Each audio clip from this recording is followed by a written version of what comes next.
Winasak nila ang pagkatao ko. Habang nagpapakasasa sila sa luho ako, ay nakalugmok sa abo ng aking nag-iisang alaala.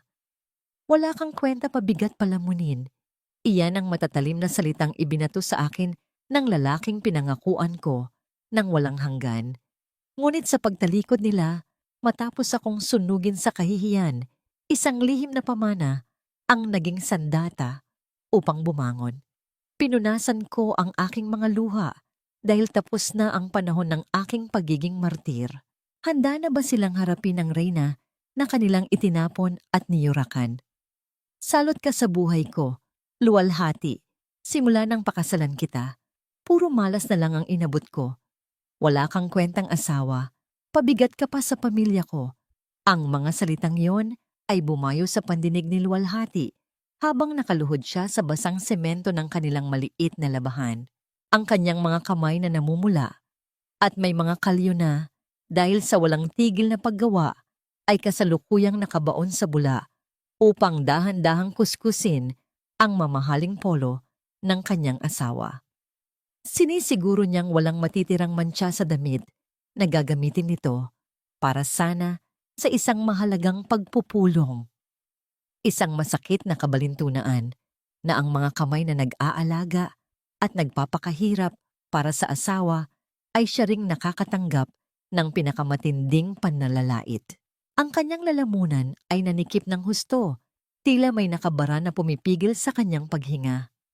Ang kanyang mga balikat ay dahan-dahang bumagsak, ngunit mahigpit niyang pinigilan na makawala ang anumang hikbi. Sa loob ng 10 taon, nakasanayan na ng kanyang katawan ang manigas sa tuwing uulan ng mga pang-iinsulto, nagiging isang manhid na rebulto na walang kakayahang lumaban. Hanggang kailan ko ba kailangang bayaran ng utang na loob na sumisira sa sarili kong kaluluwa? Hindi pa nakukontento sa masasakit na salita. Galit na lumabas si Marcus mula sa kwarto. Bit-bit ang isang malaking itim na sako. Walang pag-aalinlangan niyang ibinuhos ang laman nito sa gitna ng kanilang bakuran. Nanlaki ang mga mata ni luwalhati nang makita ang kanyang mga lumang damit, mga sapatos na pudpod na ang swelas at higit sa lahat ang isang tagpi-tagping kumot na may kupas na burda. Iyon lamang ang kaisa-isang alaalang naiwan sa kanya ng inang hindi niya nakagisnan. Isang telang pinanghahawakan niya sa mga gabing pakiramdam niya ay nag-iisa siya sa buong mundo. Kumuha si Marcus ng posporo at walang awang sinilaban ang bunton ng mga kagamitan. Mabilis na gumapang ang apoy, nilalamon ang mga tela, pati na ang nag-iisang alaala ng kanyang ina. Mula sa mga kalapit na bahay, ang mga kapitbahay ay nagsimulang mag-usap-usap sa mahinang tinig. Ang kanilang mga mapanghusgang tingin at pabulong na pang-iinsulto ay tumatago sa pagkatao ni luwalhati na parang mga matatalim na karayom. Wala siyang pakialam sa mga damit niyang nasusunog, ngunit nang makita niyang inaabot na ng apoy ang dulo ng kanyang paboritong kumot, isang kakaibang puwersa ang nagtulak sa kanya upang kumilos. Walang inisip na panganib, itinapon ni luwalhati ang kanyang sarili patungo sa gitna ng nag-aapoy na bunton. Hindi niya inalintana ang nakakapasong init na dumila sa kanyang mga braso at binti. Pilit niyang hinila ang naiwang bahagi ng kumot, idinikit iyon ng mahigpit sa kanyang dibdib na tila pilit na pinoprotektahan ang isang mahinang sanggol kahit pa ang mga dulo nito ay nagiging abo na sa kanyang mga palad. Sa halip na makaramdam ng awa, tiningnan lamang siya ni Marcus nang may matinding pandidiri.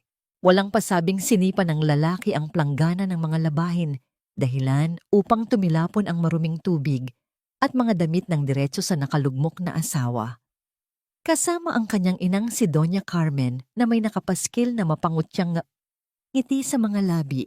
Habang nakapamewang na nakamasid, umalis si Marcus nang walang paglingon. Iniwan nila si luwalhati na nanginginig sa gitna ng usok at mga abo. Sa pag-alis ng mga taong sumira sa kanyang pagkatao, dahan-dahang ibinuka ni luwalhati ang nag-iinit pang kumot.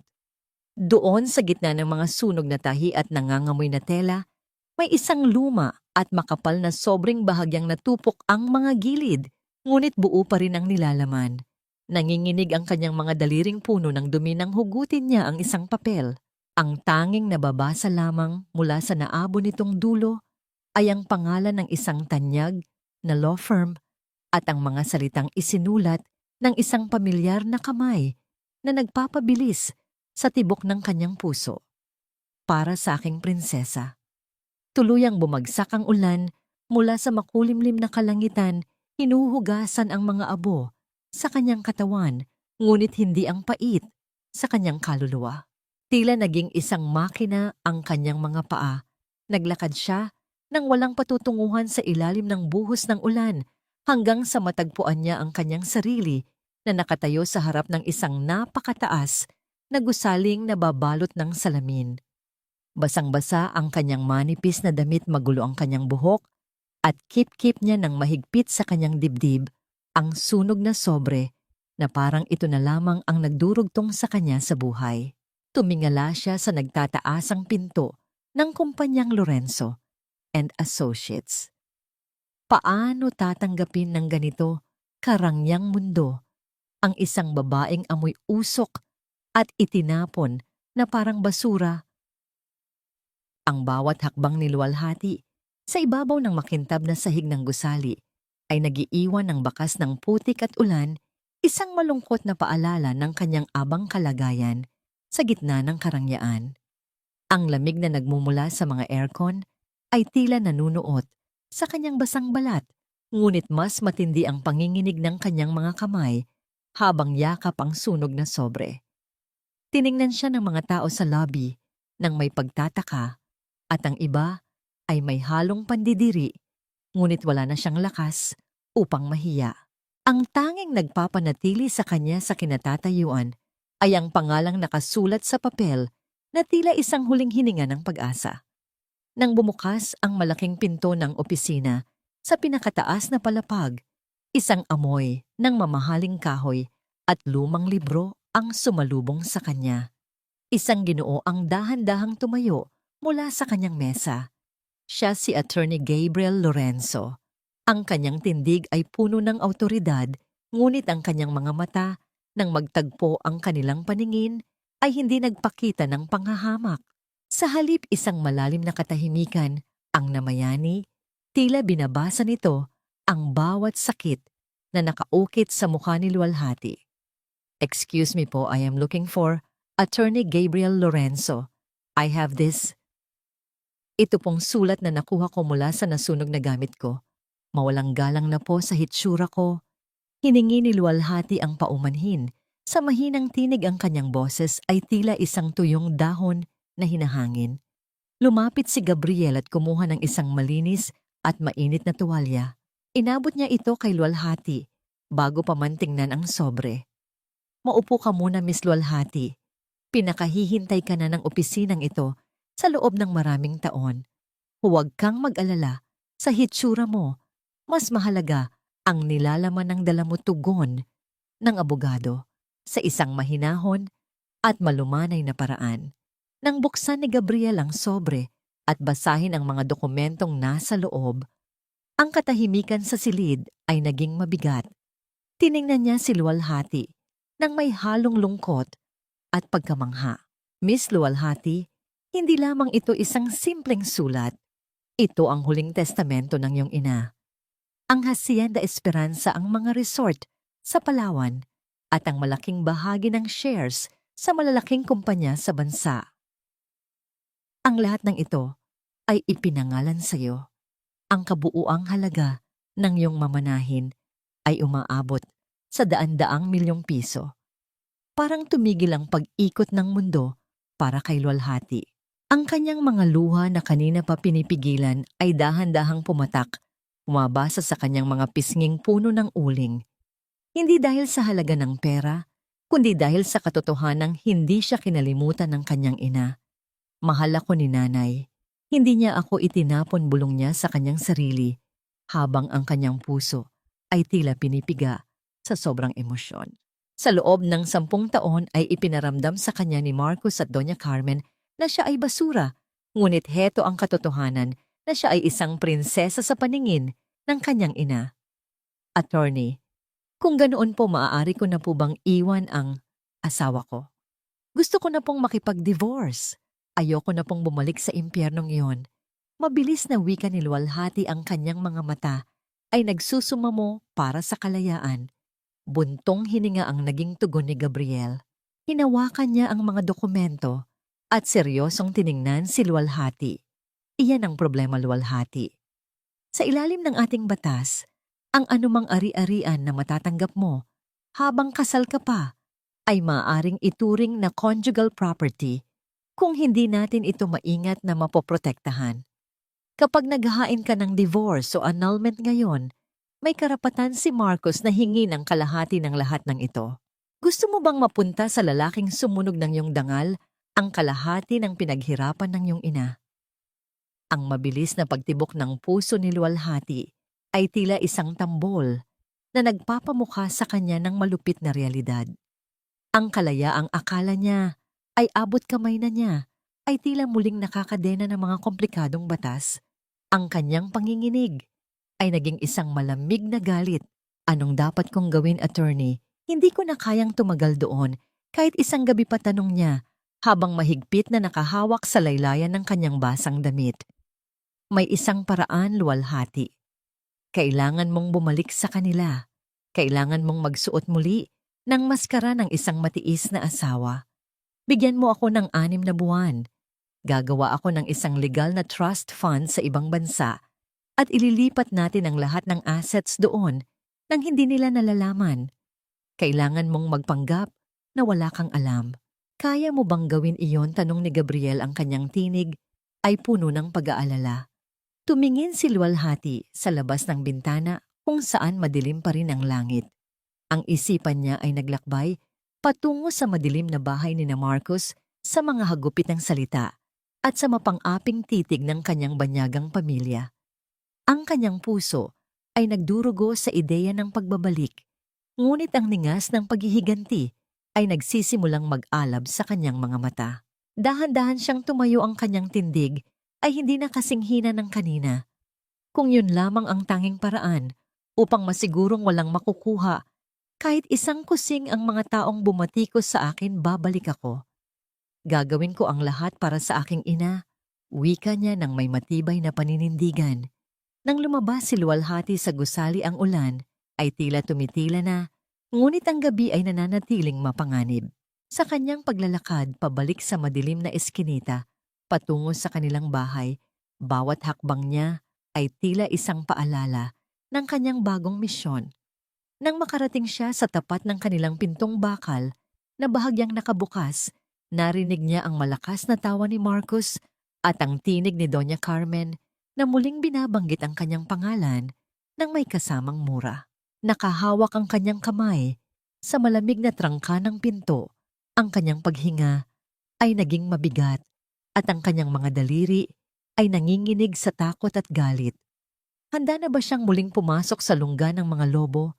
Taglay ang isang lihim na maaaring magpabagsak sa kanila o tuluyang sumira sa kanya.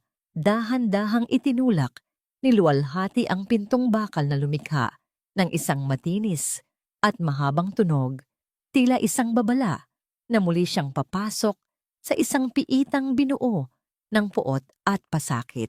Ang kadiliman sa loob ng bahay ay tila isang buhay na nilalang na naghihintay na sakmalin ang kanyang natitirang lakas. Ngunit sa pagkakataong ito, hindi na panginginig ang nananaig sa kanyang mga kalamnan, kundi isang malamig na determinasyong nakaugat sa kanyang sikreto.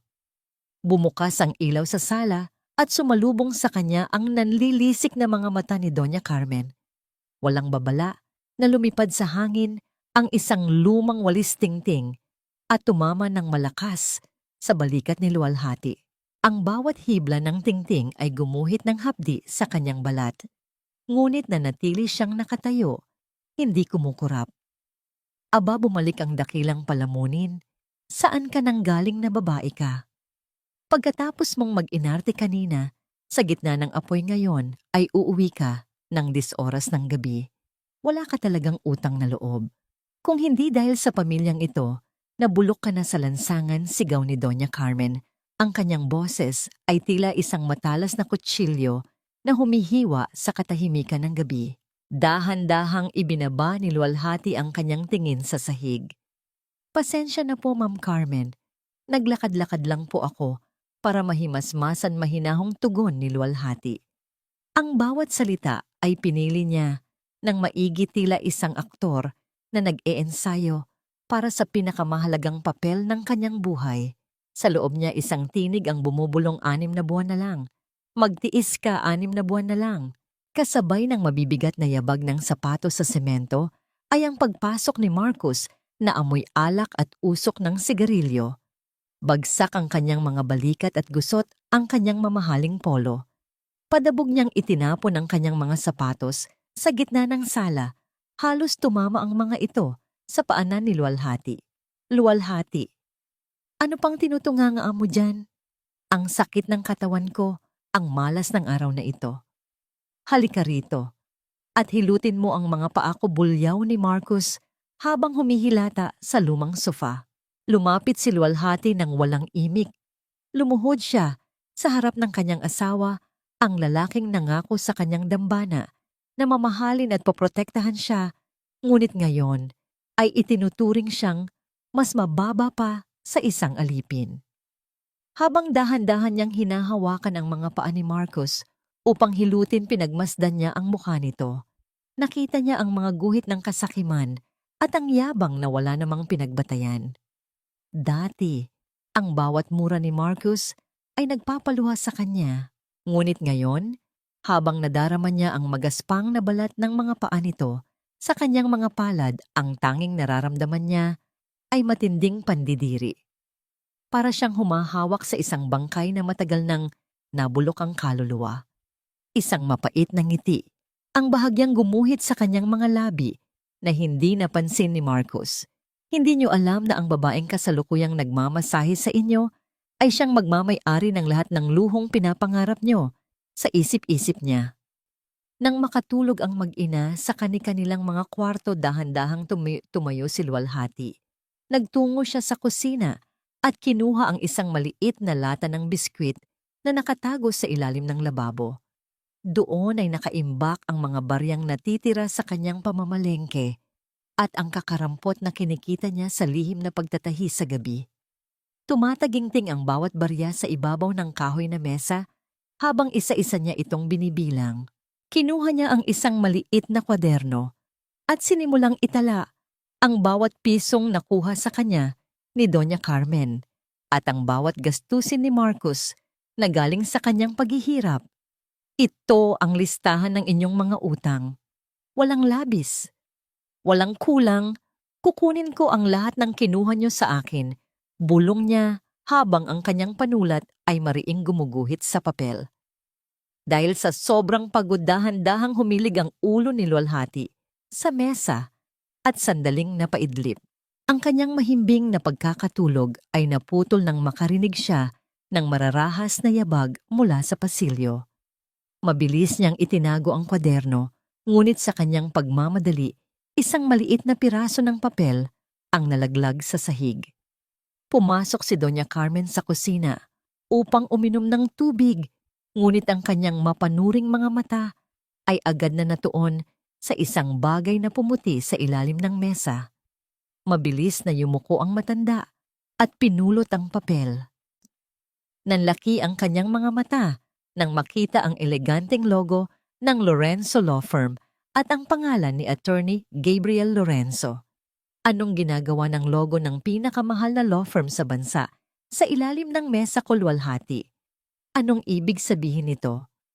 Bakit may ganito kang papel? Sigaw ni Doña Carmen habang marahas na ginigising ang natutulog na manugang.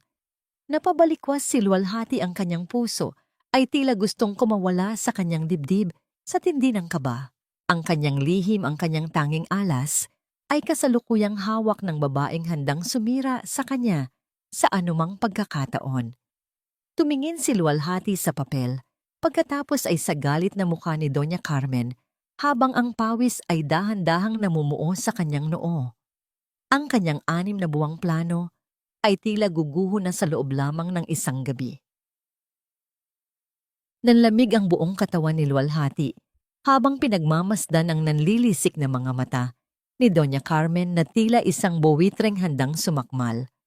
Ang kapirasong papel na naglalaman ng logo ng Lorenzo Law Firm ay nanginginig sa pagitan ng mga daliri ng matanda, isang maliit na ebidensya na maaring sumira sa lahat ng kanyang pinaghihirapan.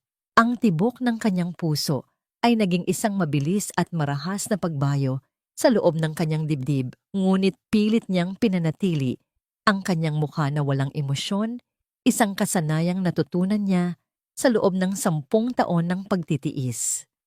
Ano ito? Luwalhati. Huwag mo akong mamaang-maangan. Paano napunta ang papel na ito sa ilalim ng mesa ko? Sigaw ni Doña Carmen, ang kanyang boses ay pumailan lang sa tahimik na kusina na tila isang matalim na hiyaw ng isang ibong mandaragit. Napalunok si Luwalhati, ang kanyang isipan ay mabilis na naglakbay upang makahanap ng isang lusot. Ma'am Carmen, pasensya na po. Iyan po yung hiningi kong papel sa tapat ng opisina na yon noong nakaraang araw. Nagbaka sakali lang po akong mag-apply bilang janitress doon. Akala ko po, baka kailangan nila ng dagdag na tagalinis. Mahinahong tugon ni Luwalhati, ang kanyang tinig ay puno ng pekeng pagsisisi at pagpapakumbaba. Isang mapanghamak na tawa ang kumawala sa mga labi ni Doña Carmen bago niya binitawan ang papel na parang isang maduming basahan. Janitress, bagay ka nga doon. Sa dumi mong yan, baka mapagkamalan ka pang basahan sa lobby. Huwag ka nang mag-aksaya ng panahon sa mga ganyang pangarap, Luwalhati. Hindi ka na aalis sa bahay na ito dahil marami ka pang utang na loob sa amin. Itapon mo na ang kalat na yan at asikasuhin mo ang almusal ni Marcos, utos ng matanda habang naglalakad palayo ng may kasamang pag-irap. Nakahinga ng maluwag si Luwalhati, ngunit ang bawat bahagi ng kanyang kaluluwa ay tila napapagod na sa bigat ng maskarang kanyang suot. Ang kanyang umaga ay muling binalot ng mga gawaing bahay na tila walang katapusan hanggang sa utusan siya ni Marcos na pumunta sa bahay ng kanyang tiya nang hindi tinitingnan ang kanyang pagod. Marcos, kailangan mong humiram ng pera sa tiya mo para sa bago nating puhunan. Sabihin mo babayaran natin agad kapag kumita na ang project, utos ng asawa habang abala sa panonood ng telebisyon. Ang paglalakad sa ilalim ng matinding sikat ng araw ay tila isang parusa sa balat ni Luwalhati. Sa bahay ng kanyang mga kamag-anak sa panig ni Marcos, ang bawat salita ng pang-iinsulto ay tila mga latay ng latigo. Ang kanyang tiya ay hindi nagtipid sa pagsasabing palamunin lamang siya at malas sa pamilya ni Marcos. Tinanggap niya ang lahat ng yon nang nakayuko ang kanyang mga kamay ay mahigpit na nakakuyom sa ilalim ng kanyang kupas na saya. Hiyang-hiya siya, hindi para sa sarili niya, kundi para sa taong pilit na humihingi ng tulong sa mga taong wala namang respeto sa kanya. Nang sumapit ang gabi, ang mabigat na atmosfera ng bahay ay dahan-dahang napalitan ng isang malamig at payapang hangin sa loob ng opisina ni Gabriel. Ang bawat hakbang niya sa loob ng Lorenzo Law Firm ay tila isang paglipat sa ibang mundo, isang mundong may respeto, katahimikan at pag-asa. Inilapag ni Gabriel ang isang makapal na folder sa harap ni Luwalhati. Huwag mong madaliin, Luwalhati. Tuturuan kita kung paano basahin ang mga financial reports na ito.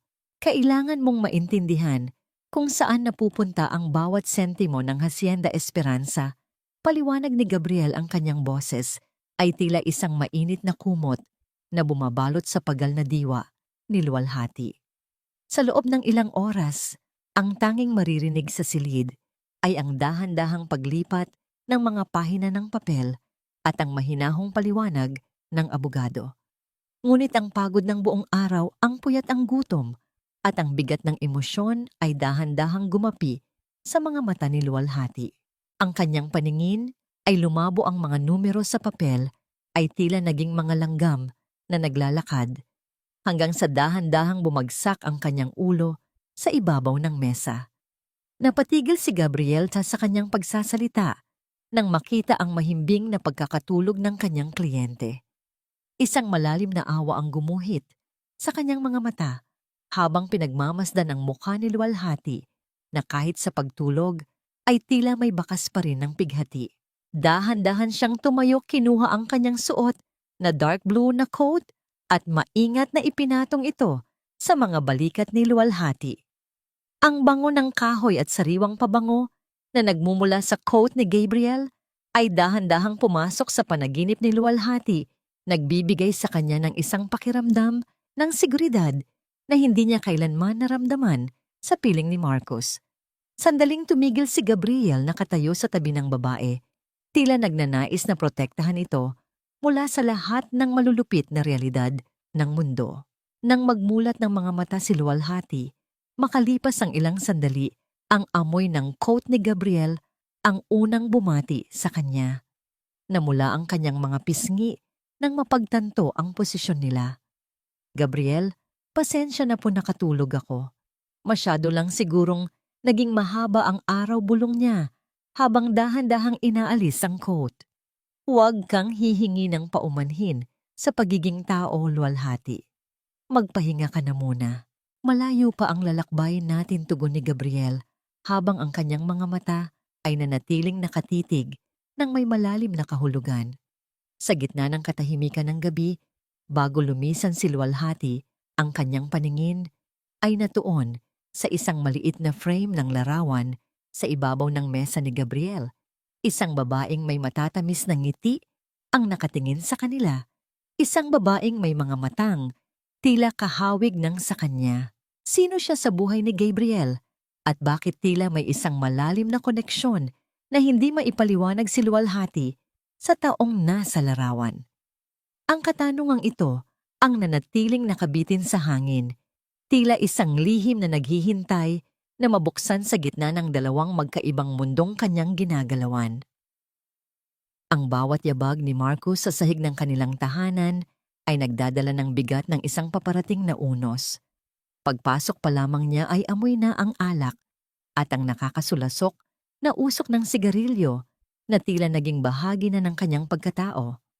Sa halip na ang dating takot ang mamayani sa dibdib ni Luwalhati, isang malamig na pagmamasid ang kanyang ipinamalas habang dahan-dahang inilalapag ang baso ng tubig sa mesa.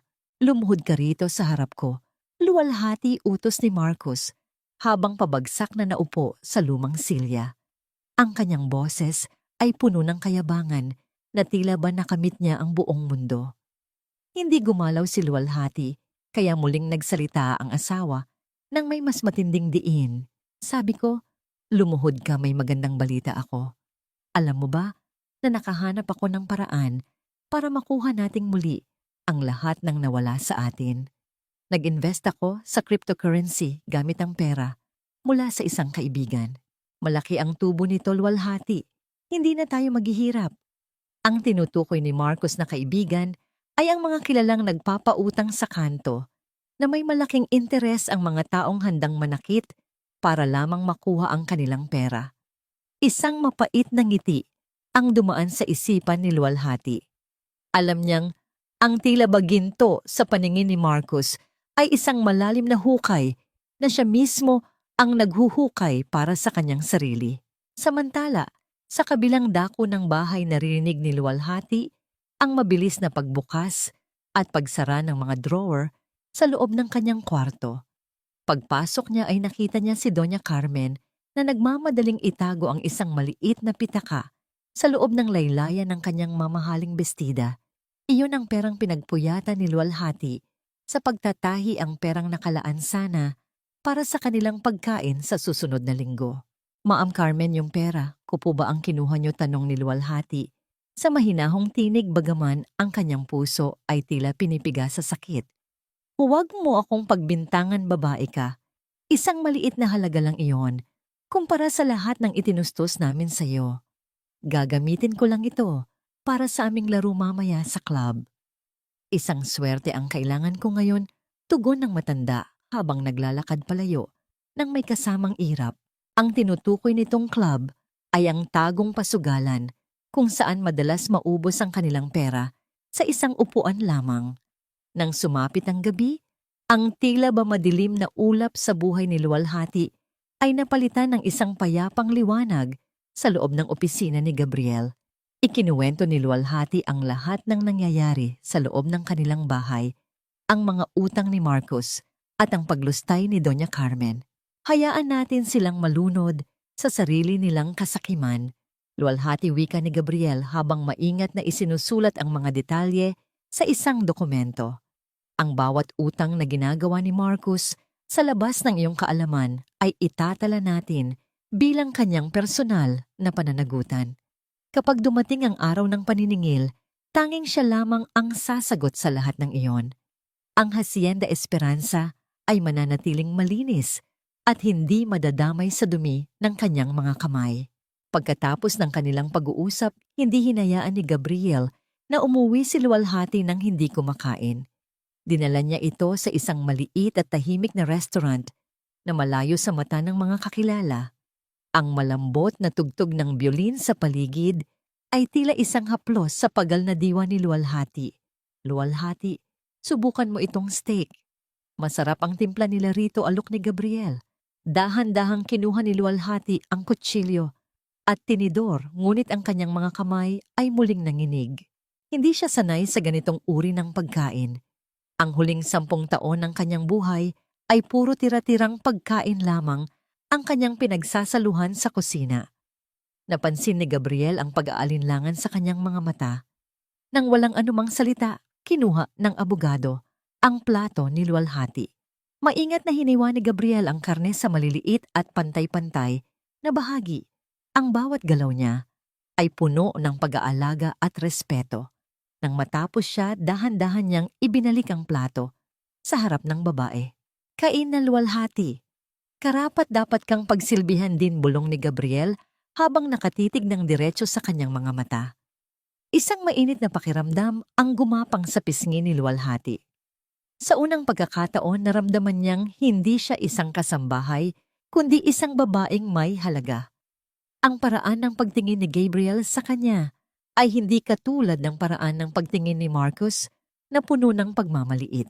Ang bawat sandali sa piling ng lalaking ito ay tila isang gamot na dahan-dahang nagpapahilom sa mga sugat ng kanyang nakaraan. Gayunpaman, ang sandaling iyon ng kaligayahan ay panandalian lamang. Pagbalik nila sa opisina upang kunin ang gamit ni Luwalhati, ang screen ng computer ni Gabriel ay biglang nagpakita ng isang pulang babala. Ang bawat pahina ng mga dokumento sa Hacienda Esperanza ay tila tinititigan ng isang hindi kilalang puwersa mula sa labas. Isang malaking bahagi ng ari-arian ang tila pilit na ibinibenta o ibinibigay sa iba nang wala sa kanilang kaalaman. Anong nangyayari? Attorney tanong ni Luwalhati. Ang kaba ay muling bumalik sa kanyang dibdib. May nangingialam sa mga accounts mo, Luwalhati. At hindi lamang ito basta-bastang hacker. Tila may isang tao na may hawak ng mga lumang pirma ng iyong ina ang gumagawa nito. Kung hindi natin ito mapipigilan sa loob ng 24 na oras, maaaring mawala sa atin ang puso ng Hacienda Esperanza bago pa man nating ito tuluyang makuha seryosong sagot ni Gabriel habang ang kanyang mga daliri ay mabilis na gumagalaw sa keyboard. Sino ang taong may ganitong uri ng kapangyarihan at paano nila nalaman ang tungkol sa pamanang ito sa kabila ng lahat ng kanilang pag-iingat? Matapos ang ilang oras na pakikipagtuos ni Gabriel sa mga teknikal na aspeto ng seguridad ng hacienda, dahan-dahang naglaho ang pulang babala sa screen ng kanyang computer. Ang mabilis na pagtipa ng kanyang mga daliri sa keyboard ay huminto pinalitan ng isang malalim na buntong hininga ng kaginhawaan. Luwalhati, naayos ko na ang pagtatangkang pakialaman ang iyong mga account. Pansamantalang naharang ang anumang paglipat ng pondo, ngunit kailangan nating mas maging maingat ngayon dahil alam nating may mga matang nakamasid sa bawat galaw mo, wika ni Gabriel, habang ang kanyang paningin ay nanatiling nakatuon sa babaeng tila pasan ang buong mundo sa kanyang mga balikat. Pagod at nanghihina ang katawan ni Luwalhati nang makabalik siya sa bahay ni na Marcos. Ang bawat hakbang niya sa madilim na pasilyo ay tila paglalakad sa ibabaw ng mga bubog. Ang tanging nagbibigay sa kanya ng lakas ay ang kaisipang kailangan niyang tingnan ang kalagayan ng isang maliit na asong gala na kanyang kinupkop ng palihim sa likod bahay. Ang asong yon na may malubhang sakit sa balat, ang tanging nilalang na tumitingin sa kanya ng may wagas na pagmamahal at walang paghuhusga. Dali-daling nagtungo si Luwalhati sa kanyang lihim na taguan isang lumang lata ng gatas na nakabaon sa ilalim ng mga paso ng halaman. Doon niya itinatago ang bawat barya na kanyang natitipid mula sa pamamalengke ang perang inilaan niya para pambili ng gamot at pagkain ng mahinang aso. Ngunit nang mahawakan niya ang lata ang kanyang puso, ay tila tumigil sa pagtibok. Magaan ito. Walang laman. Ang lahat ng perang kanyang pinaghirapang itabi sa loob ng ilang buwan ay naglaho ng parang bula. Kasabay ng kanyang pagtayo ay ang marahas na pagbukas ng pinto sa likod. Sumalubong sa kanya si Doña Carmen na may suot na isang bagong bag na kulay ginto. Ang bawat disenyo nito ay tila sumisigaw ng karangyaan. Ma'am Carmen, yung lata ko po sa likod ng mga halaman. Nakita niyo po ba ang laman niyon? Tanong ni Luwalhati, ang kanyang boses ay nanginginig sa pag-asang nagkamali lamang siya ng hinala. Isang mapang-asar na halakhakang kumawala sa mga labi ng matanda. Ay yung maduming lata na punong-puno ng barya o kinuha ko. Akalain mo ang dami mo palang itinatagong pera habang kami ay naghihirap. Ginamit ko pambili nitong bagong designer bag. Bagay na bagay sa akin, di ba? Katuwiran ni Doña Carmen habang ipinapakita ang bag na alam ni Luwalhati na isang mamahaling imitasyon lamang. Ngunit ma'am, para po sa gamot ng aso yon. May sakit po siya, kailangan niya ng tulong. Pagsusumamo ni Luwalhati, ang mga luha ay nagsisimulang mamuo sa kanyang mga mata. Dahil sa galit sa pagsagot ng kanyang manugang mabilis, na itinaas ni Doña Carmen ang kanyang kamay at isang malakas na sampal ang dumapo sa pisngi ni Luwalhati. Ang tunog ng pagtama ng palad sa balat ay pumailan lang sa tahimik na gabi, sinundan ng isang matinding hapdi na gumuhit sa mukha ng babae. Huwag mo akong pagsasalitaan ng ganyan dahil sa isang ligaw na aso, wala kang kwentang babae. Magpasalamat ka at hinahayaan ka naming manatili rito kahit na wala kang silbi. Sigaw ng matanda bago ito tumalikod at pumasok sa loob ng bahay. Naiwan si Luwalhati na nakahawak sa kanyang namumulang pisngi. Ang sakit ng sampal ay hindi maikukumpara sa hapdi ng kawalan ng katarungan na nararamdaman niya. Nais niyang sumigaw, nais niyang sabihin ang lahat ng katotohanan tungkol sa kanyang pamana, ngunit ang pangako niya kay Gabriel ay muling nagmula sa kanyang isipan. Dahan-dahan siyang lumapit sa maliit na aso na kasalukuyang nanginginig sa ilalim ng isang lumang sako. Pasensya na munting kaibigan. Wala na tayong pambili ng gamot mo ngayon, bulong ni Luwalhati habang hinahaplos ang tuyong balat ng aso. Kinuha niya ang aso at idinikit sa kanyang dibdib, hinahayaan ang kanyang sariling init na magsilbing proteksyon para sa munting nilalang. Sa gitna ng dilim, ang tanging maririnig ay ang mahinang paghinga ng aso at ang tahimik na pagpatak ng mga luha ni Luwalhati sa lupa. Ang katahimikan ng gabi ay biglang nabulabog nang ang pinto sa harapan ay bumukas nang may matinding puwersa. Ang tunog ng mga nababasag na gamit sa loob ng sala ay umabot hanggang sa likod bahay. Pumasok si Marcos na may magulong buhok, ang kanyang mga mata ay nanlilisik sa galit at desperasyon. Ang kanyang dating mayabang na tindig ay napalitan ng isang anyo na tila isang taong nawalan ng katinuan. Luwalhati, nasaan ka, bulyaw ni Marcos?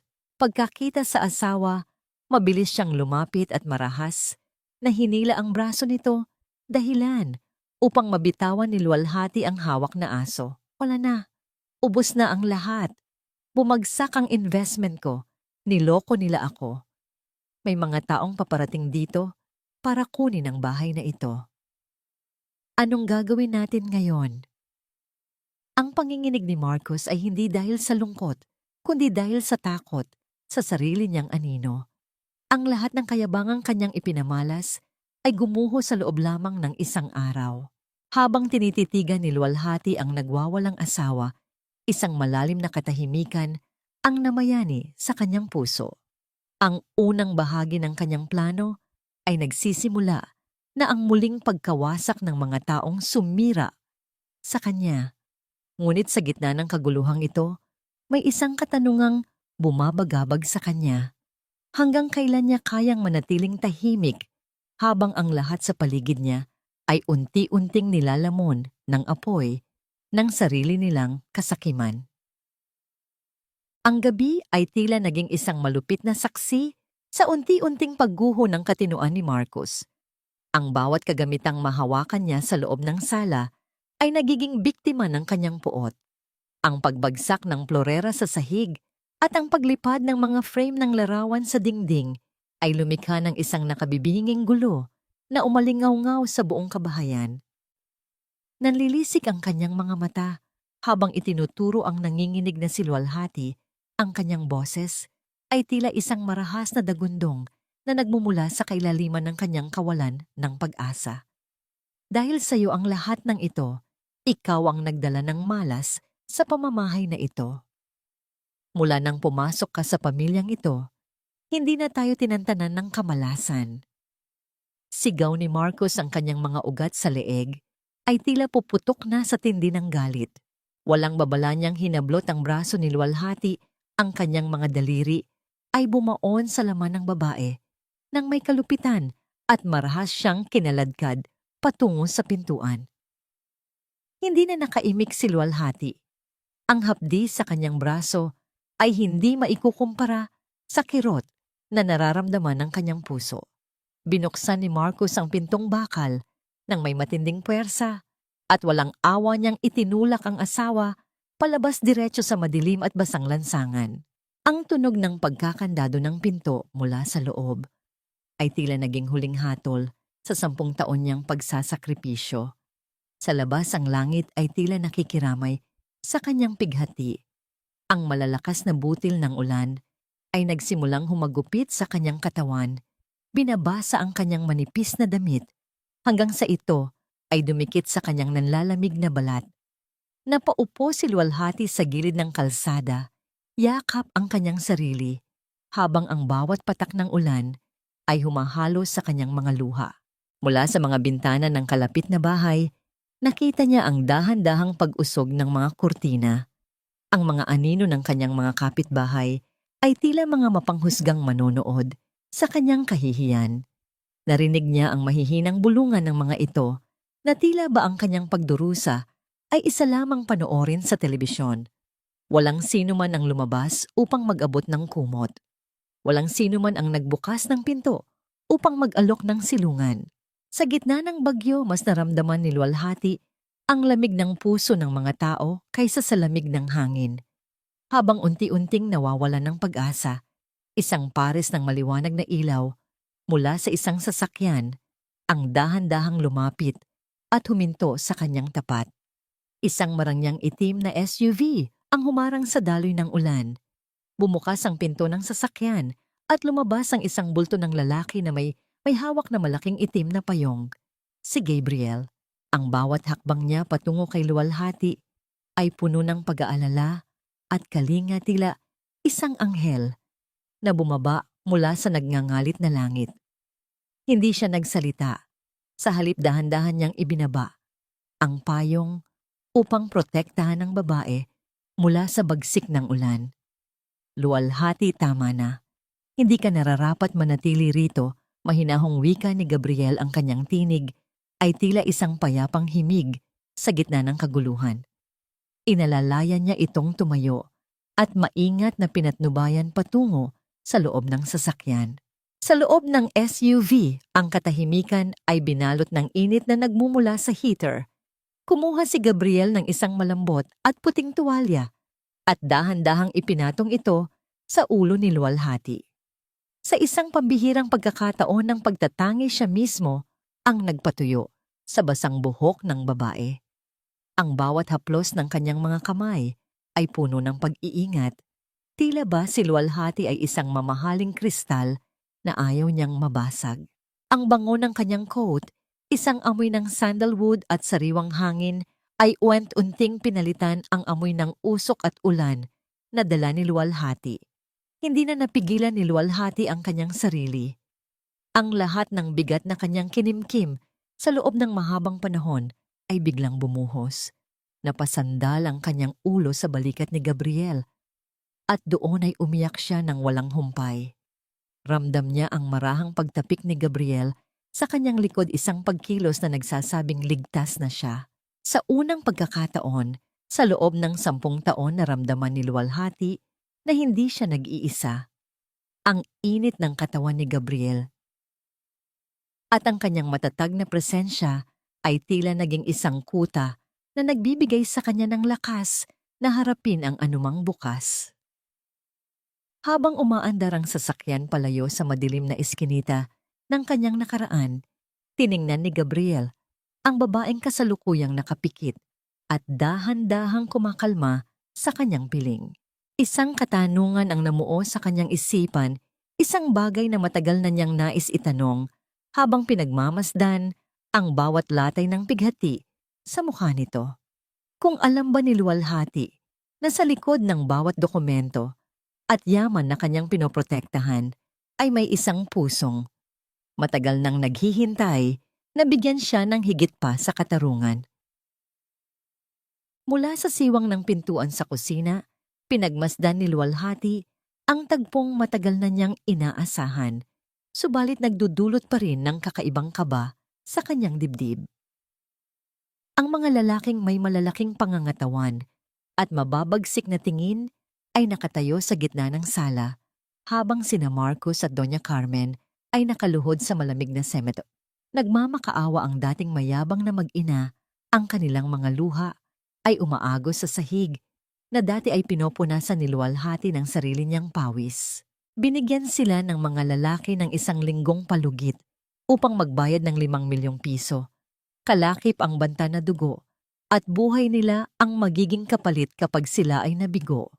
Ang panginginig ni Marcos ay tila isang nakakaawang sayaw ng isang taong tuluyan nang nawalan ng kaluluwa at tapang. Nang hapong yon, sa tahimik at ligtas na opisina ni Gabriel, inilapag ng abogado ang huling sipi ng mga dokumento.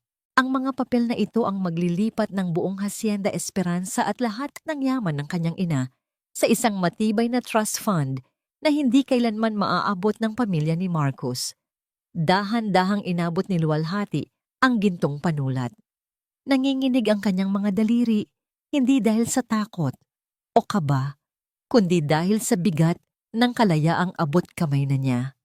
Tiningnan siya ni Gabriel, ang mga mata ng lalaki ay nagpapahiwatig ng matinding pagmamalaki at walang hanggang pag-aalaga. Luwalhati, sa oras na pirmahan mo ito, opisyal na ikaw na ang nag-iisang nagmamay-ari ng iyong kapalaran. Wala nang makakapanakit sa iyo. Wala nang makakakuha ng pinaghirapan ng ina mo. Malumanay, ngunit mariin na wika ni Gabriel.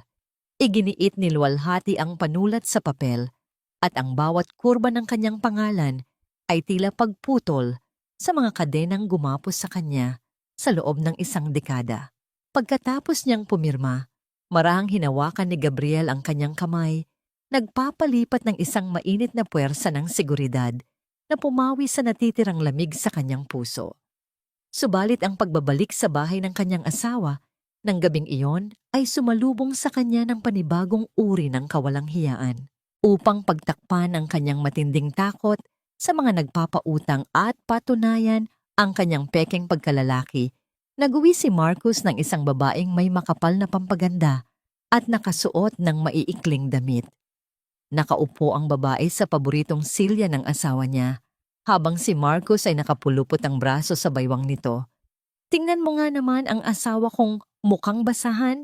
Luwalhati, maghain ka nga ng pagkain para sa bisita ko.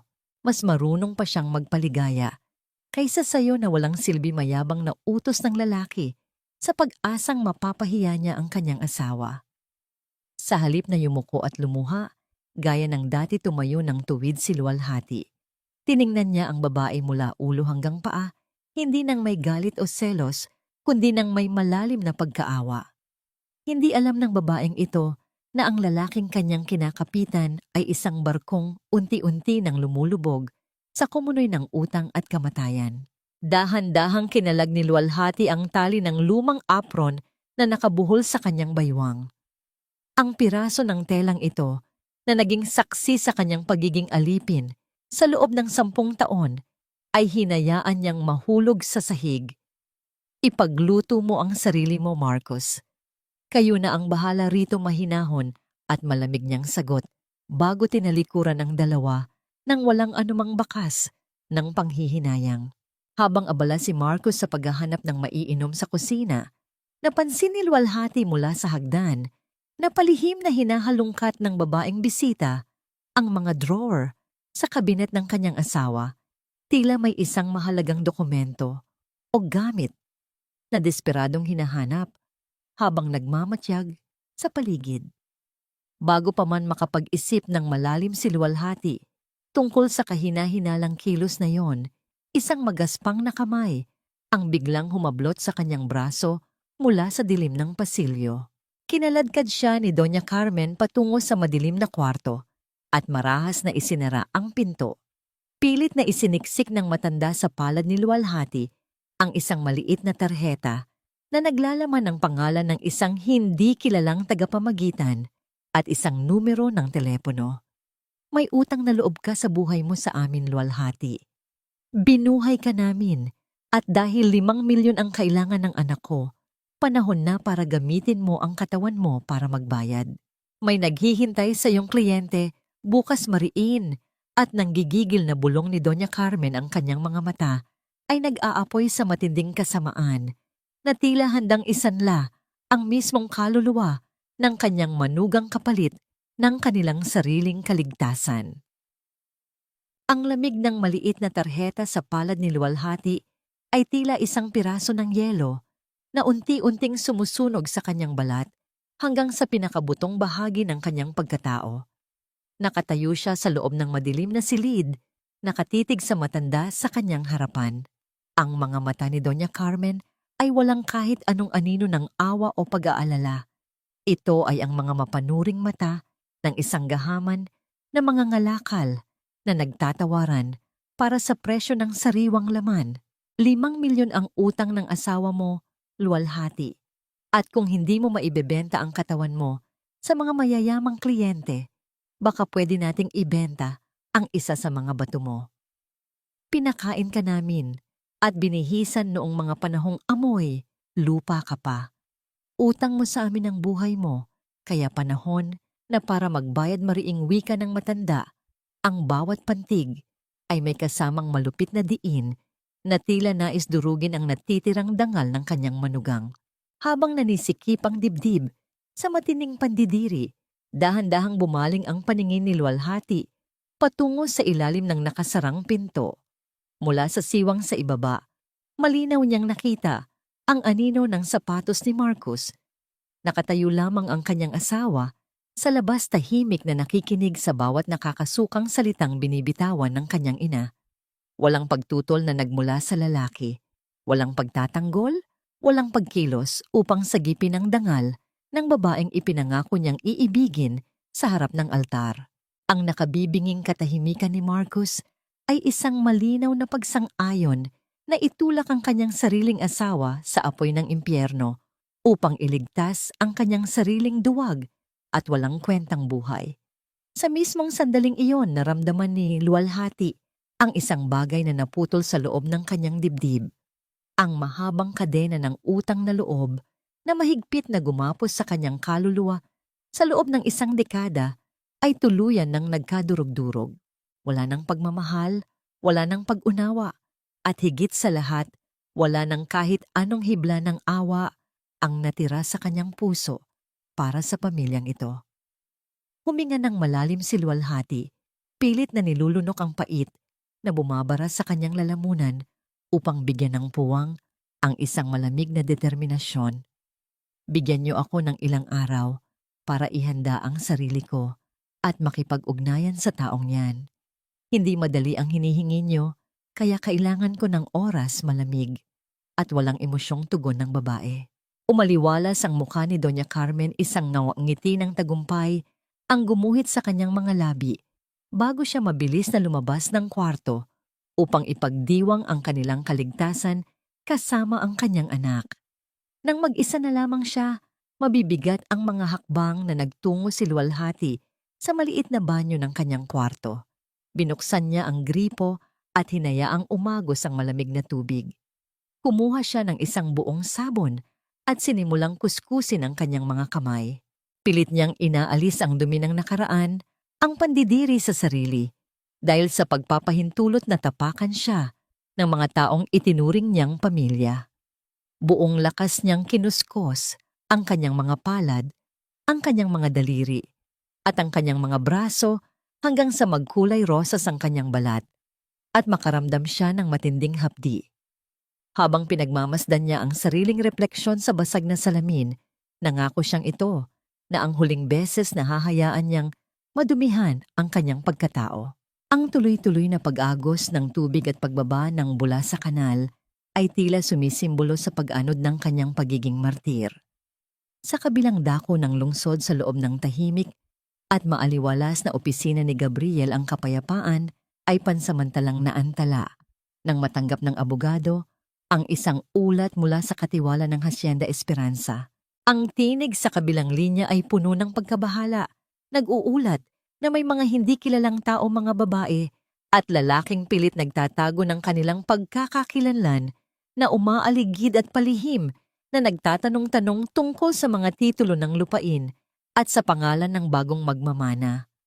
Kumunot ang noo ni Gabriel habang mahigpit na hinawakan ang gilid ng kanyang mesa.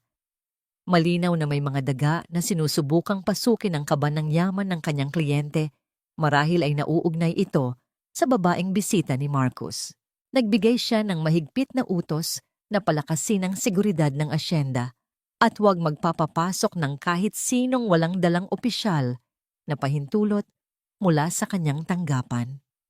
Sumapit ang huling araw ng ibinigay na palugit ng mga sindikatong nagpapautang. Ang atmosfera sa loob ng bahay ni na Marcos ay tila isang manipis na salamin na handang mabasag anumang oras.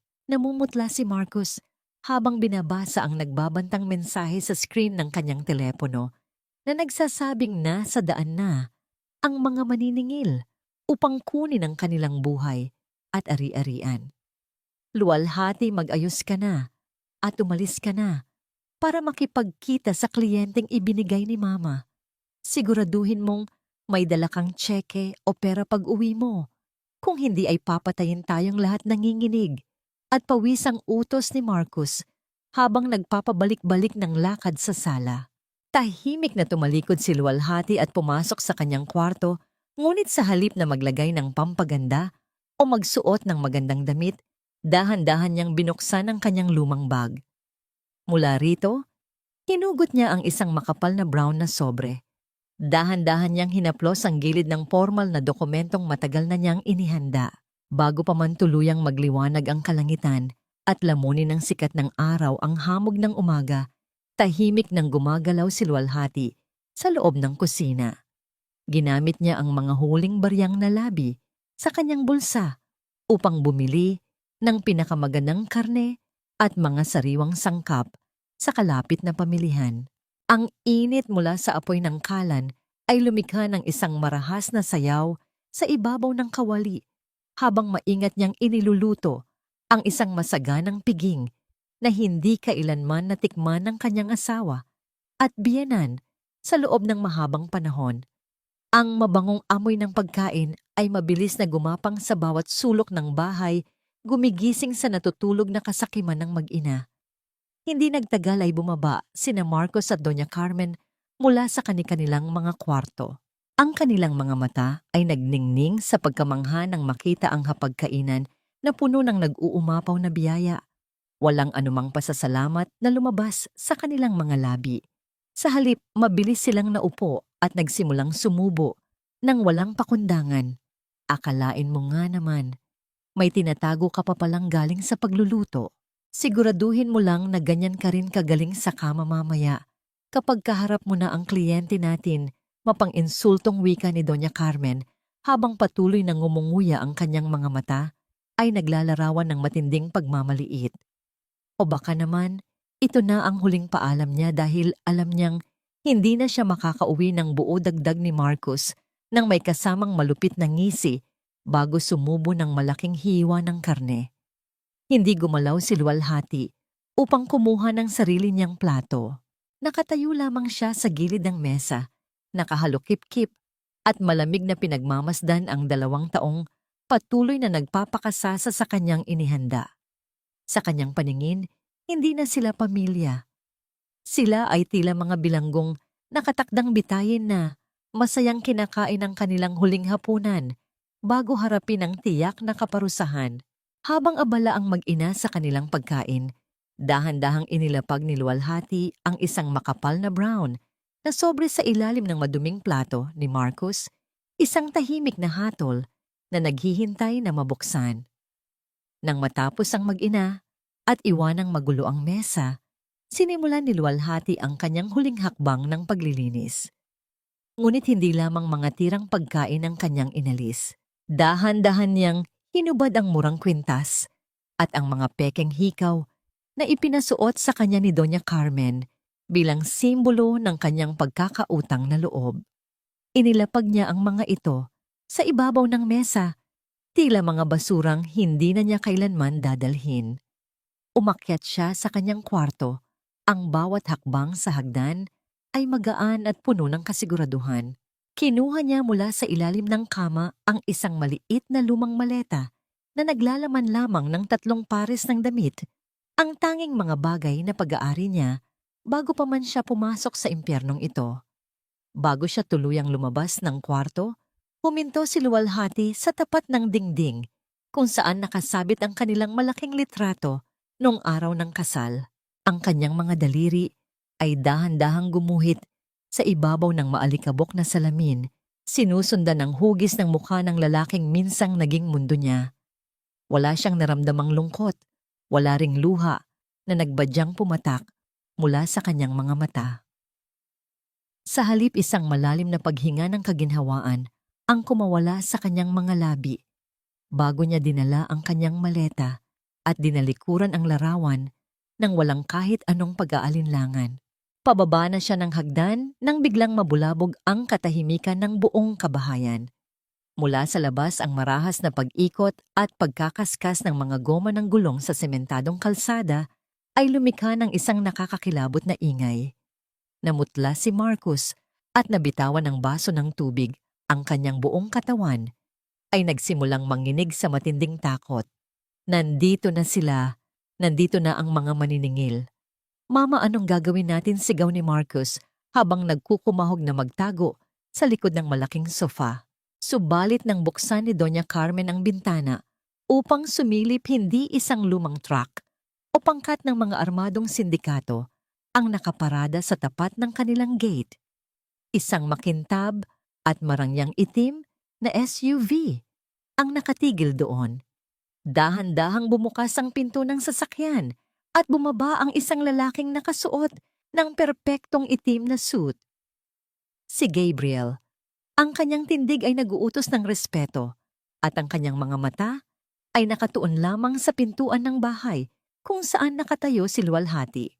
Sa kaitaasan ng kalangitan, isang matalim na guhit ng kidlat ang mabilis na nagliwanag hudyat ng isang napakalaking unos na tuluyang wawasak sa mundo ni na Marcos. Mahigpit ang hawak ni Luwalhati sa hawakan ng kanyang maliit na maleta habang humahakbang palabas ng pintuan. Ang malamig na hangin na sumalubong sa kanya ay tila isang pagbati mula sa mundong matagal na niyang pinagkaitan sa sarili. Ngunit bago pa man siya makalabas ng tuluyan sa tarangkahan, mabilis na sumunod sina Marcos at Doña Carmen. Ang mukha ng kanyang asawa ay namumula sa galit, habang ang matanda naman ay hindi magkamayaw sa pagturo sa kanya.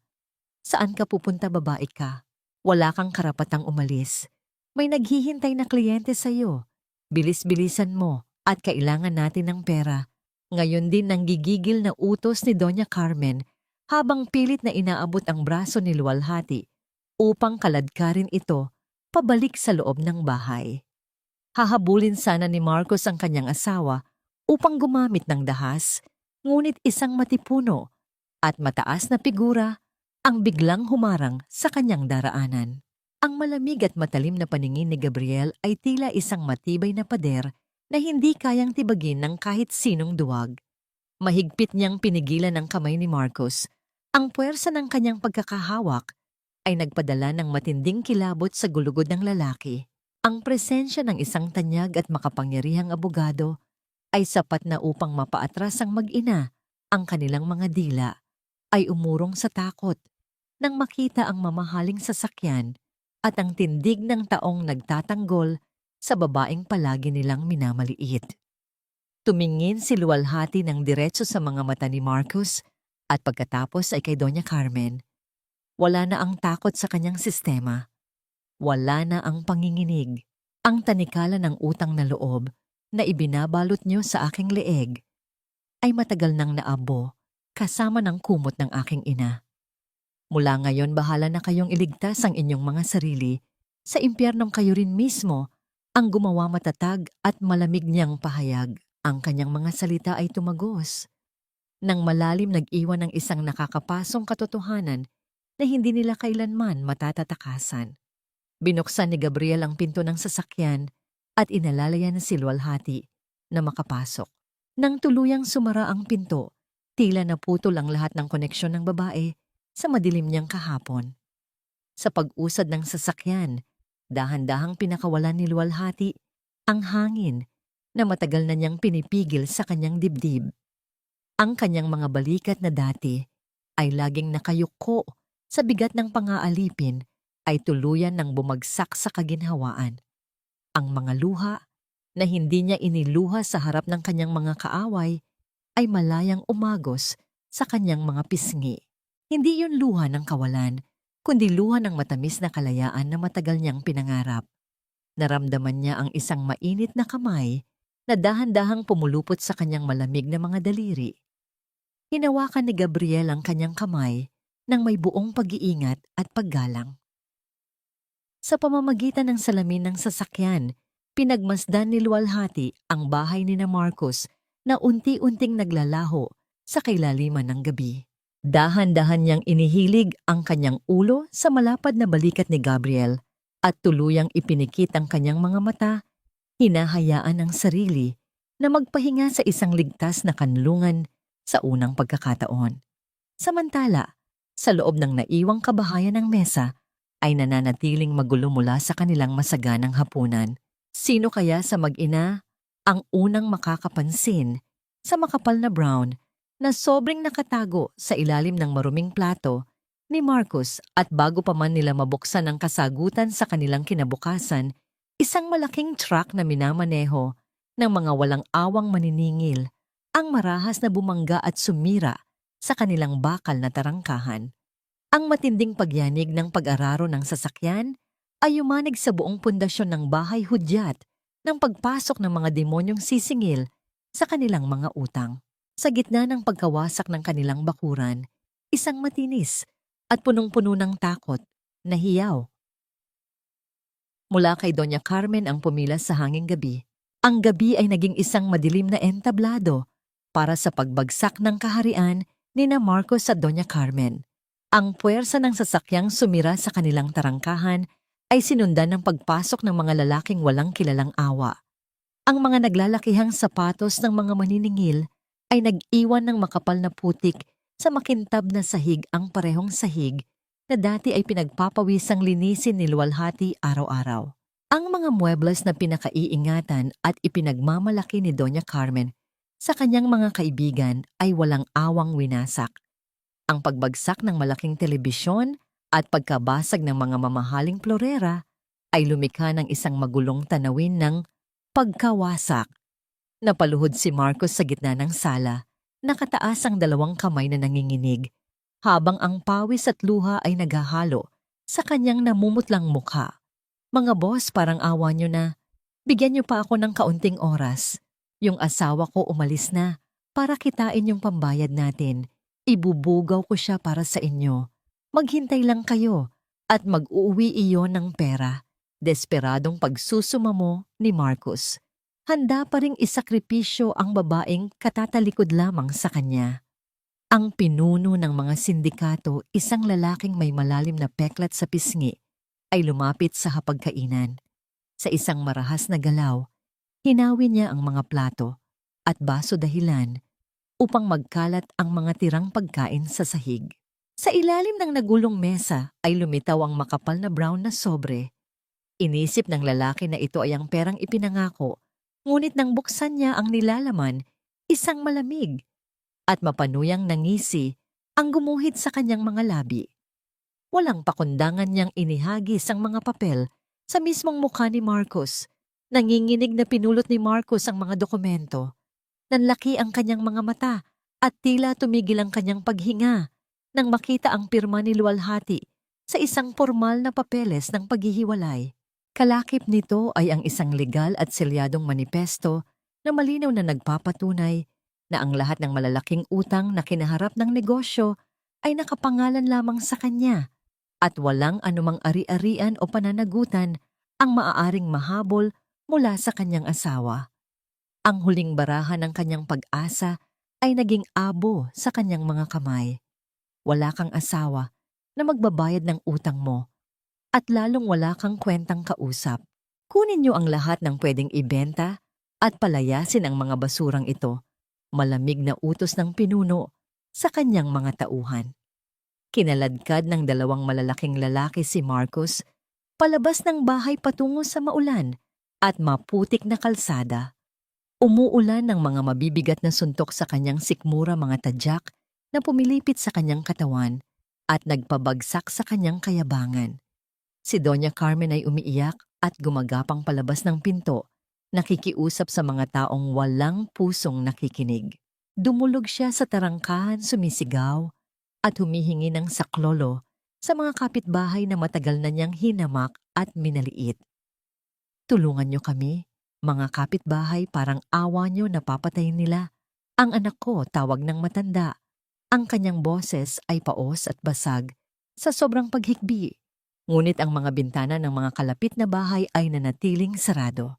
Mula sa siwang ng mga kortina, nakatingin lamang ang mga tsismosa at mga pamilyang dati ay pinagyayabangan ng matanda tungkol sa kanilang peking yaman. Walang pulis na dumating upang sumagip, walang kamay na naabot upang tumulong.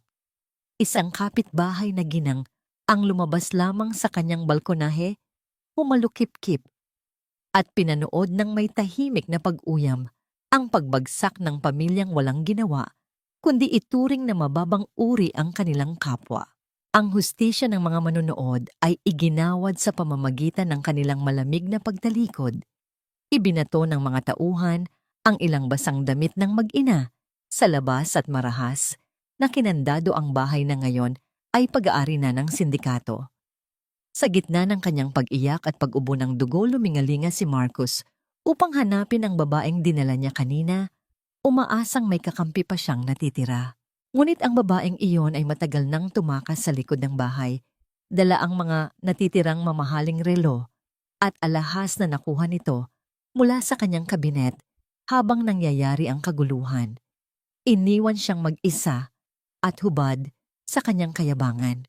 Mula sa mga nakakalat na papel sa kalsada, ang kontrata ng kanyang pagkakautang na may bahid ng kanyang sariling dugo ay tinangay ng malakas na hangin. Umiikot ito sa ere, sumasayaw sa ilalim ng bagyo bago tuluyang bumagsak at lumubog sa isang maitim at mabahong putikan. Ang papel na sumira sa kanyang kinabukasan ay naging kasing dumi ng kanyang budhi. Lumipas ang 2 taon na tila isang walang katapusang parusa mula sa kalangitan. Sa ilalim ng matinding sikat ng araw sa isang malayong probinsya kung saan ang hangin ay amoy alikabok at pinatuyong dahon, isang bulto ng tao ang mabigat na naglalakad. Ang lalaki ay nakasuot ng punit-punit na damit, ang katawan ay nanghihina at sa kanyang kanang kamay ay kapansin-pansin ang isang nawawalang daliri. Saan kaya patungo ang mga paang ito na minsang naging palalo sa kanilang kaharian at anong uri ng paghaharap ang naghihintay sa kanya sa dulo ng landas ng kanyang pagsisisi. Ang malupit na sikat ng araw sa probinsya ng Laguna ay tila mga latigo na humahagupit sa bawat balat na madampi nito. Ang alikabok mula sa tuyong lupa ay nanunuot sa bawat hininga, nag-iiwan ng mapait na lasa ng kahirapan. Sa ilalim ng isang malaking puno ng mangga na malayo sa Marangyang Gate ng Hacienda Esperanza, isang lalaki ang dahan-dahang naglalakad ng may mabigat na pasanin. Ang kanyang dating makinis na balat ay naging kasing kulay na ng putik at ang kanyang mga mata ay wala ng ningning kundi ang takot at gutom.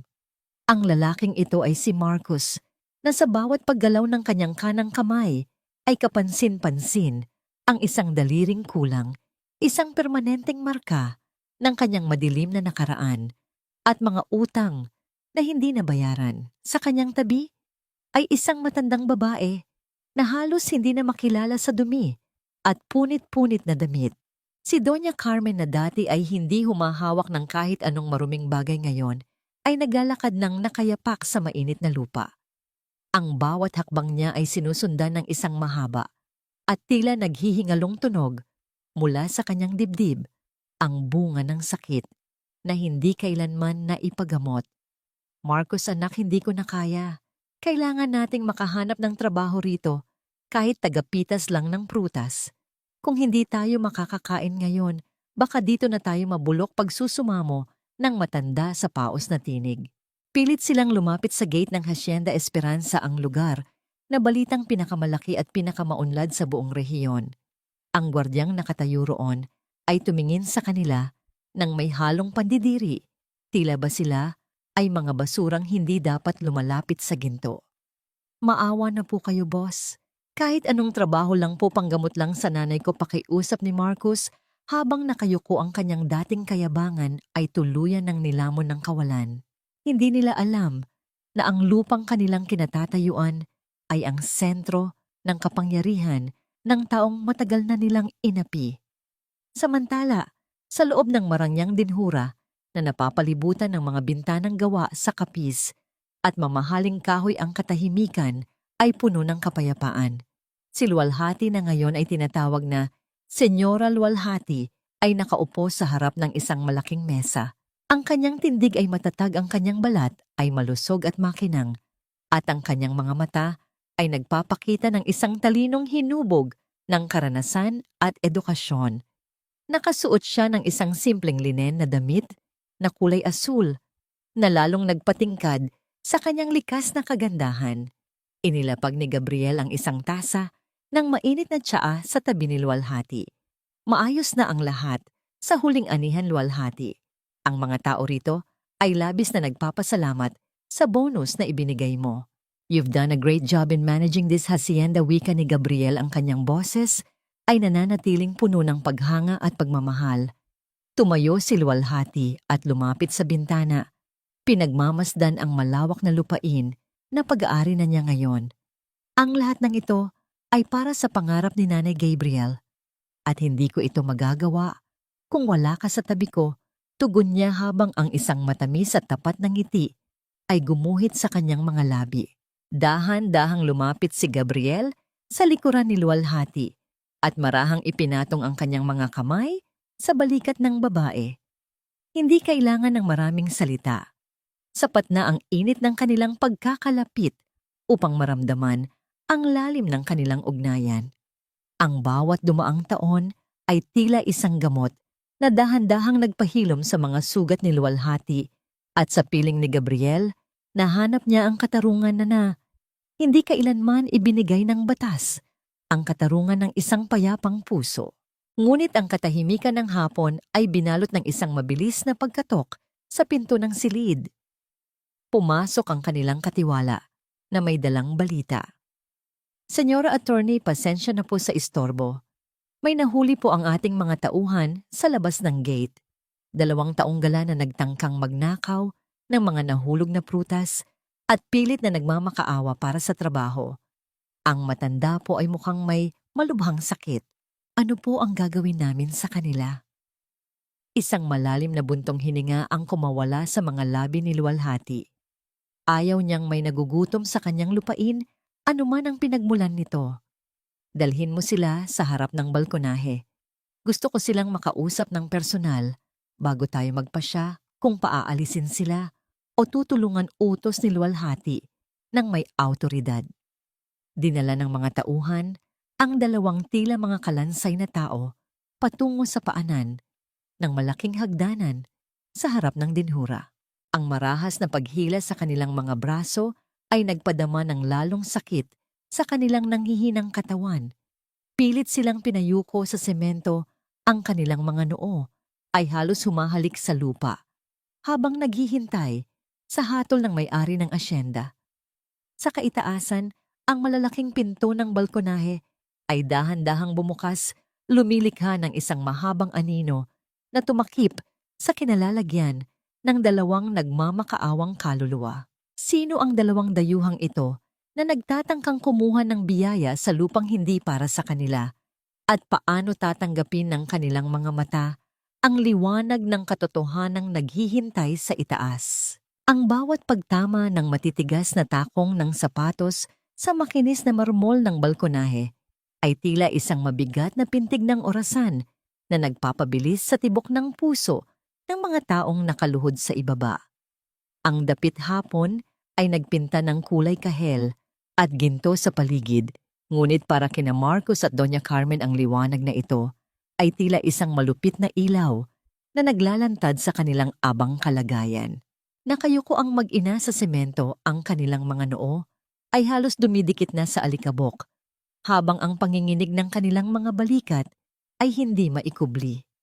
Ang bawat pag-ubo ni Doña Carmen ay tila isang tuyong dahon na nadudurog isang tunog ng kahinaan na sumasabay sa kanilang walang tigil na pagmamakaawa para sa awa ng hindi pa nila nakikilalang may-ari ng asyenda. Senyora, maawa po kayo.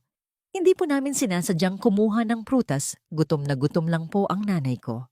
Parang awa nyo na po, bigyan nyo kami ng trabaho. Kahit anong hirap ay gagawin ko. Pagsusumamo ni Marcos sa isang paos na tinig ang kanyang mukha ay nananatiling nakabaon sa anino ng kanyang sariling kahihiyan. Hindi niya magawang tumingala dahil ang ningning ng dinhura sa kanyang harapan ay tila isang sampal sa kanyang kasalukuyang pagkatao na tinalikuran na ng swerte.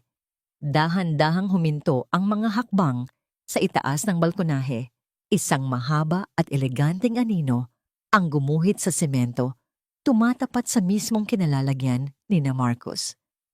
Ang hangin ay tila pansamantalang tumigil sa pag-ihip, pinalot ang buong paligid ng isang nakabibinging katahimikan na tila naghihintay sa isang banal na hatol.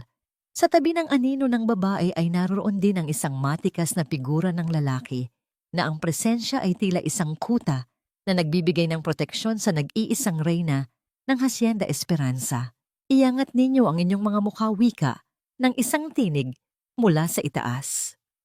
Ang boses na yon ay mahinahon, malambing ngunit may dalang awtoridad na tila nanggagaling sa kailaliman ng isang pusong dumaan sa matinding apoy bago naging purong ginto. Dahan-dahang iniangat ni Marcos ang kanyang ulo.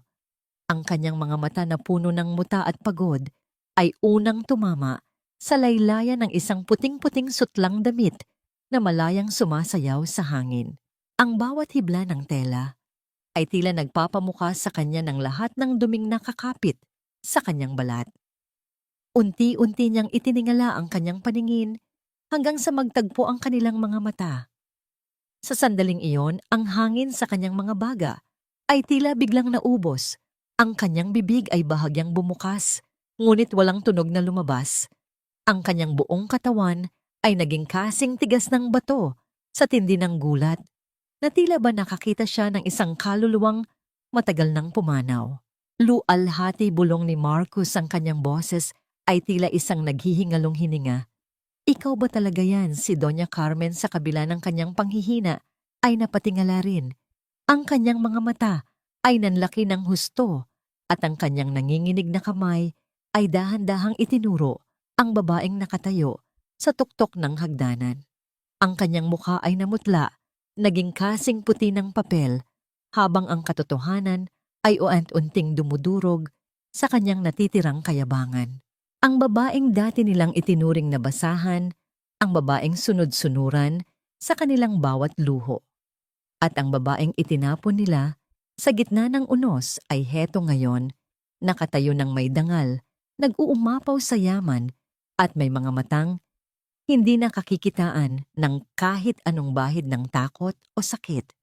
Sa tabi ni luwalhati si Gabriel ay nanatiling tahimik, ang kanyang kamay ay marahang nakapatong sa likod ng babae bilang tanda ng kanyang suporta.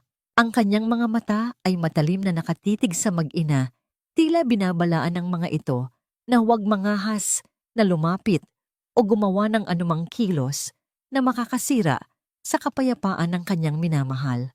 Ang kaibahan ng kanilang mga mundo ay naging kasing linaw ng kristal, ang mag-ina na nasa putikan at ang babaeng binuo nilang muli sa pamamagitan ng pag-ibig at katarungan na nasa kaitaasan. Luwalhati anak, tulungan mo kami. Nagkamali kami, patawarin mo kami.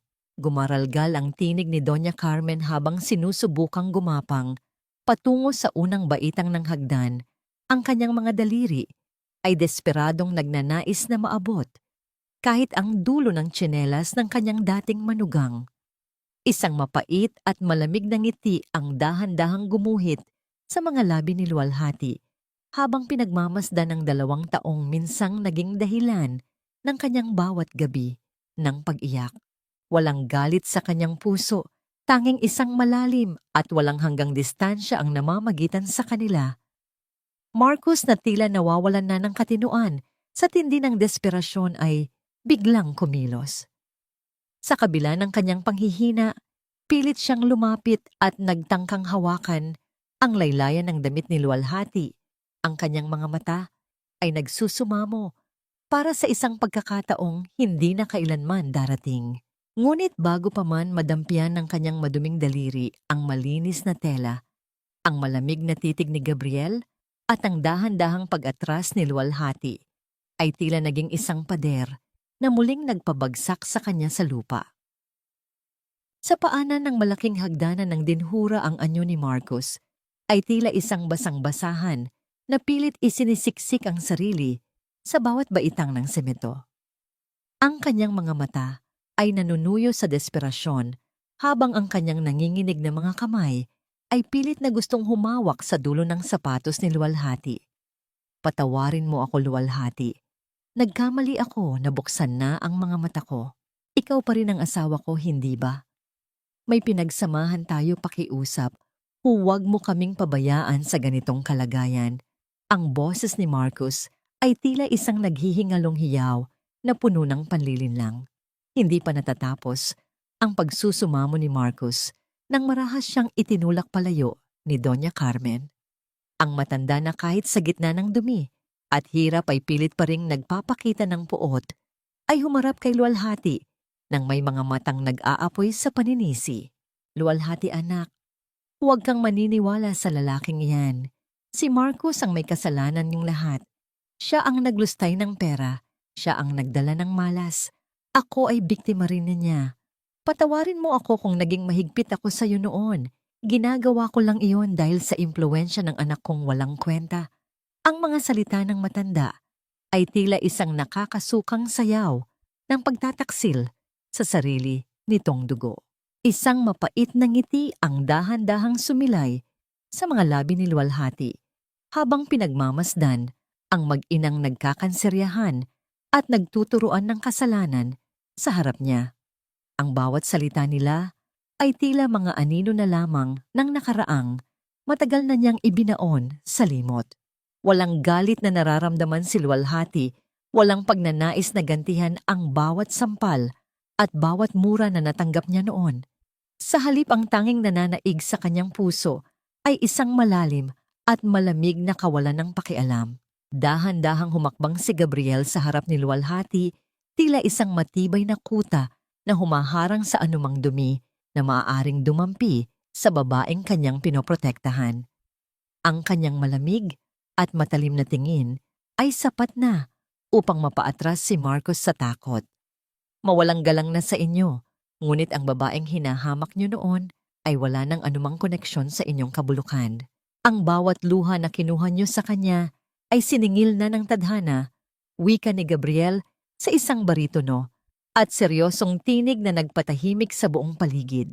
Tumingin si Luwalhati sa malayo sa abot-tanaw kung saan ang sikat ng araw ay dahan-dahang naglalaho sa likod ng mga bundok ng Hacienda Esperanza. Ang hangin ay amoy sariwang dahon at basa ng lupa, isang amoy na nagbibigay sa kanya ng kapayapaan na hindi niya kailanman natikman sa piling ni Marcus. Marcus, Ma'am Carmen, ang bawat segundo ng aking pagtitiis sa inyong pamamahay ay natapos na noong gabing sunugin niyo ang aking kumot. Ang babaeng martir na kilala niyo ay matagal nang naging abo.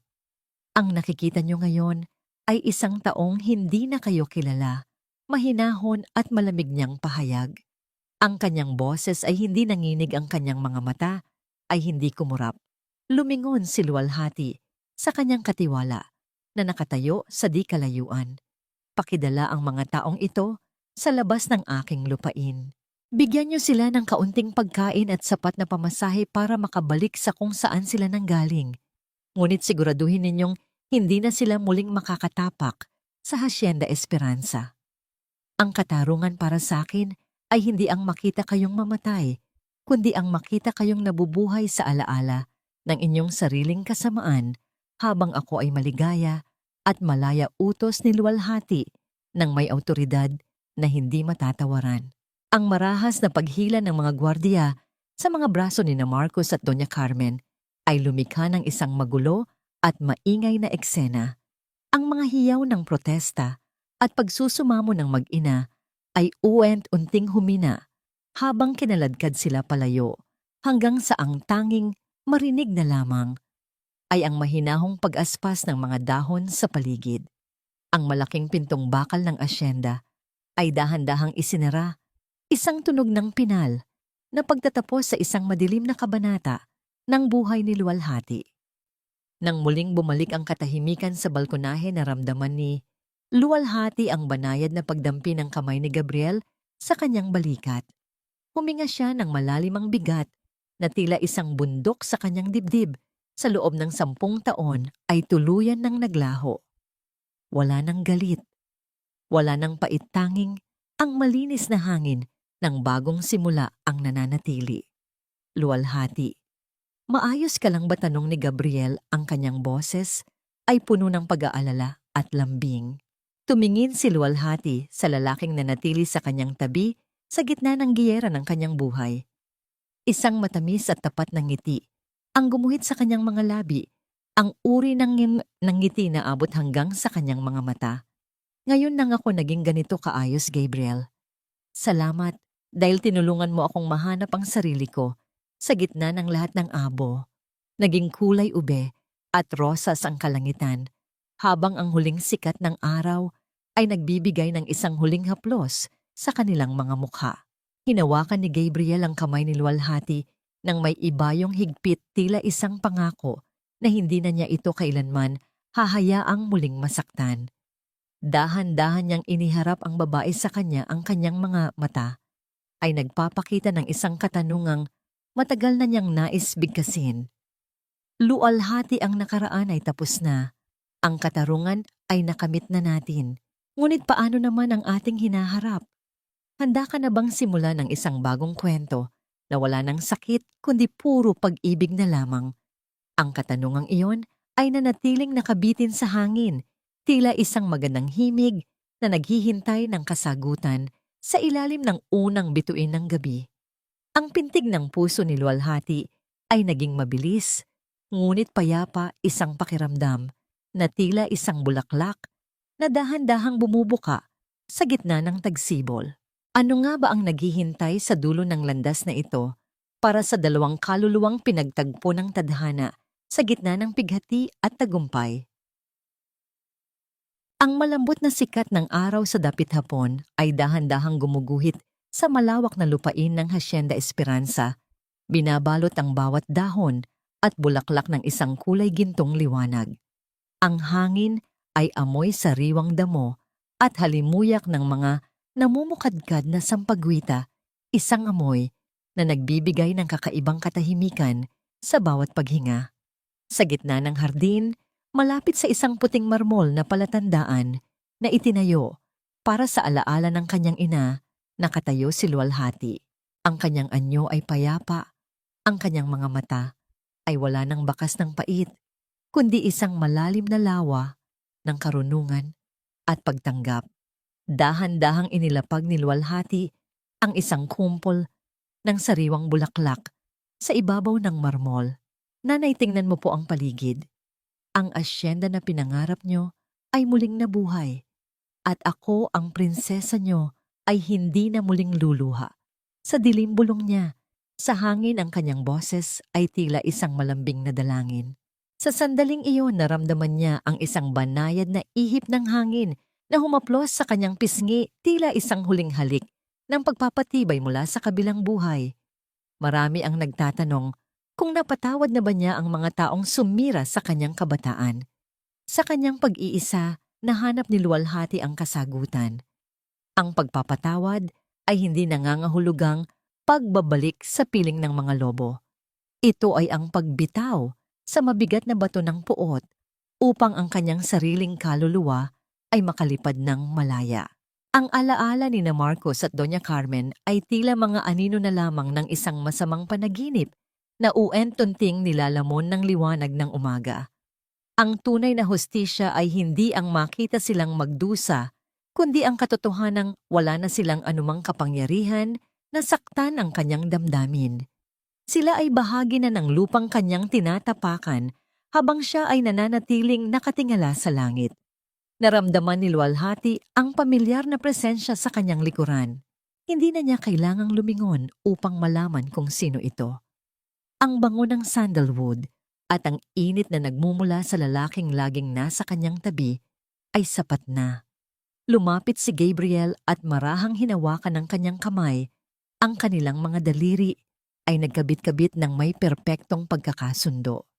Luwalhati, ang lahat ay handa na para sa hapunan kasama ang mga manggagawa. Hinihintay ka na nila, wika ni Gabriel. Ang kanyang mga mata ay naglalarawan ng isang tapat at walang hanggang paghanga.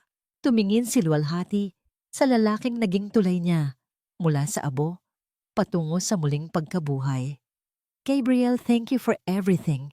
Hindi ko alam kung nasaan ako ngayon kung hindi mo ako hinawakan noong gabing iyon sa ilalim ng ulan. Mahina niyang sagot. Ang kanyang puso ay tila isang maliit na ibon na payapang nagpapahinga sa kanyang dibdib. Dahan-dahang kinuha ni Gabriel ang isang maliit na singsing na gawa sa hinabing damo at mga ligaw na bulaklak mula sa kanyang bulsa. Isang simpleng simbolo, ngunit mas mahalaga pa sa anumang hiyas sa mundo. Ipinasok niya ito sa daliri ni Luwalhati. Ang bawat galaw ay puno ng paggalang at pangako. Luwalhati, ang Hacienda Esperanza ay ang iyong pamana, ngunit ikaw ang aking tahanan. Handa ka na bang harapin ang bawat bukas na wala nang kasama kundi ang pag-ibig at kapayapaan? Isang matamis at tapat na ngiti ang sumilay sa mga labi ni Luwalhati, ang uri ng ngiti na nagsasabing ang lahat ng sakit ay sulit na pagdaanan para sa sandaling ito. Yes, Gabriel, handa na ako, tugon niya ng may buong kasiguraduhan. Habang ang araw ay tuluyang lumulubog, sa abot tanaw naglakad, ang dalawa pabalik sa dinhura, magkahawak kamay sa ilalim ng unang bituin ng gabi.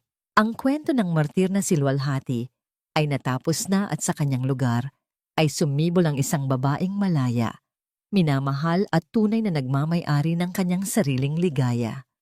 Ang bawat hakbang nila sa damuhan ay tila isang bagong kabanata, isang kwento na isinulat hindi sa luha, kundi sa pag-asa at walang hanggang patawad. Ang buhay ay tila isang asyenda, may mga panahon ng tagtuyot at sunog, ngunit sa tamang alaga at pagmamahal, ang bawat abo ay maaaring maging pataba para sa isang mas masaganang anihan. Ang tunay na yaman ay hindi matatagpuan sa bilyong piso, kundi sa lakas ng loob na tumayo lumaban at piliing muling magmahal sa kabila ng lahat ng sugat.